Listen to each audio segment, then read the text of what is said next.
In the beginning parts of a relationship, both men and women test each other.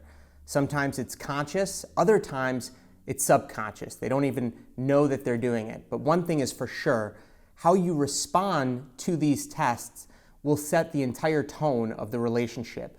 So it's very important to understand what's going on when you're being tested and what you can do to respond appropriately in a way that will build attraction and help you to be fully respected in the way that you deserve to be.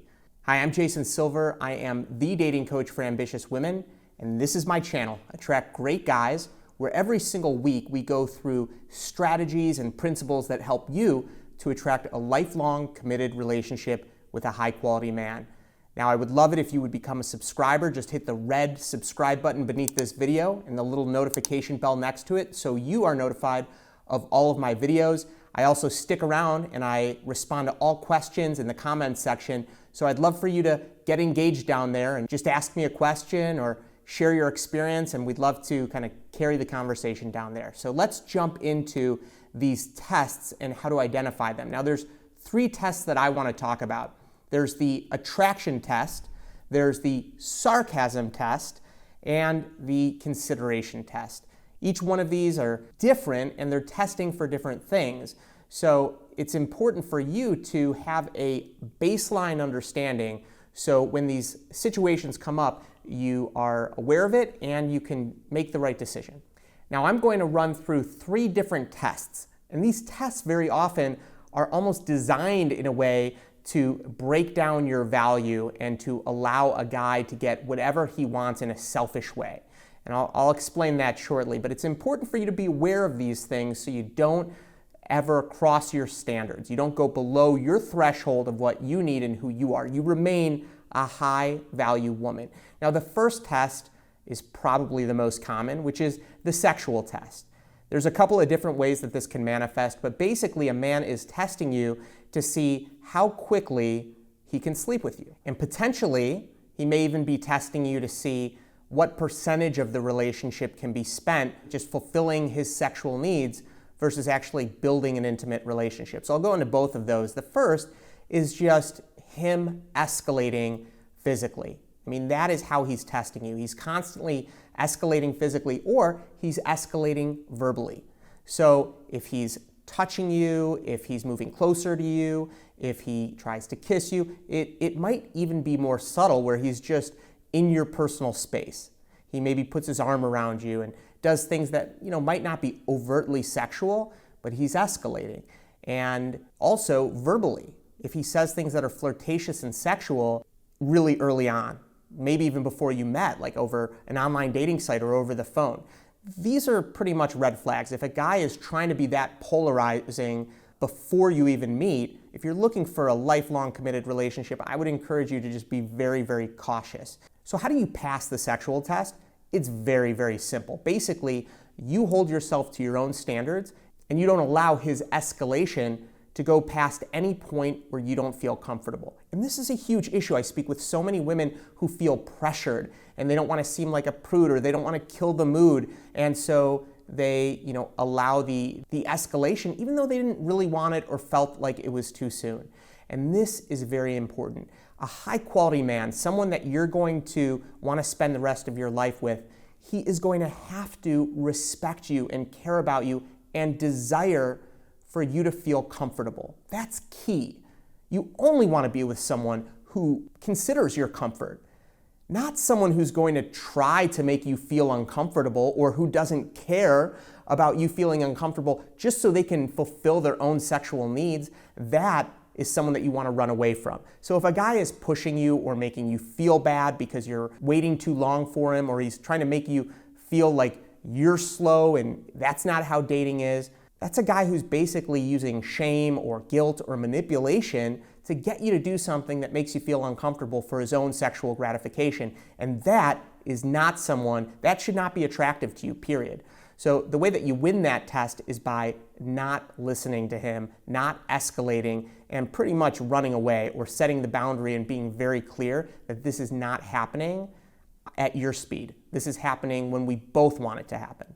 And the other side of the coin is not just speed at which he escalates. If you're already intimate with one another, whether it's just kissing or whether you're sleeping together, then the question becomes, what is our relationship? Do I only see him maybe late at night when he comes over and we say hi for a minute, and then all of a sudden, we're getting physically intimate? Do we spend time outside with friends or social circle doing things that are not physically intimate? What percentage of time are we spending together, intimate versus in other activities? And is that okay with me? Is that what I'm looking for?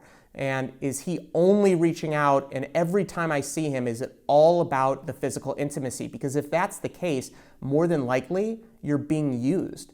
And it's important that you are getting what you want out of it. And if that's just what you want out of it, great, as long as you're fulfilled. But it's important to be aware of what your needs are and making sure that you require that, and that you don't just give someone and give and give and give without your own needs being met. It's just like taking the oxygen mask. We have to make sure that we are filled in a relationship, because if we're not filled, we have nothing left to give to the other person in the relationship or to our friends and family or social circle. So that's the other side of the coin, and that's how you pass the test. It's basically standards. You hold your own standards. You don't allow yourself to be manipulated or to lower your own standards just to please someone else. That's people pleasing, and it's not helpful to you, and ultimately it's not helpful to anyone else. And if you want to dive a little bit deeper into this, click the link in the description of this video and you can get free access to a training, pretty in-depth training that I think you will find extremely valuable. So just check that out, and you just put in your email and you'll get instant access. The next test is the sarcasm test. Now this is interesting, but the root of the word sarcasm is sark, and that literally means tearing into the flesh of. Tearing into the flesh of. I mean, that is not nice. Now, I realize that sarcasm can be very funny. I struggle with being overly sarcastic at times, and I can tell you that if a guy says something to you that is not really nice, in other words, just outwardly, if he just said it and he wasn't joking, you'd say, that's not a nice thing to say. Like if he's teasing you or if he's kind of doing little criticisms about you, but he's masking it in a joke. And he's like, oh, I'm just kidding, lighten up. I can tell you that that is a red flag, and he's testing you at this point, whether you realize it or not. And if you just laugh along, that's basically training him that he can treat you in that way. You're training him that he can say things that are not nice, as long as he masks it as a joke. And that's not okay. And I encourage you to stop it and to let him know and to not laugh and say, hey, that's not nice. I don't think that's funny. I like it when you say nice things to me. I like it when you joke in a nice way where you're being nice to me. If you can maintain that and be aware of those sarcastic statements and make sure that the sarcasm isn't biting into you. If you don't respond, if you laugh along, those sarcastic statements can turn into disrespect. So that's definitely a test to watch out for, and it's one of the most common ones in our society.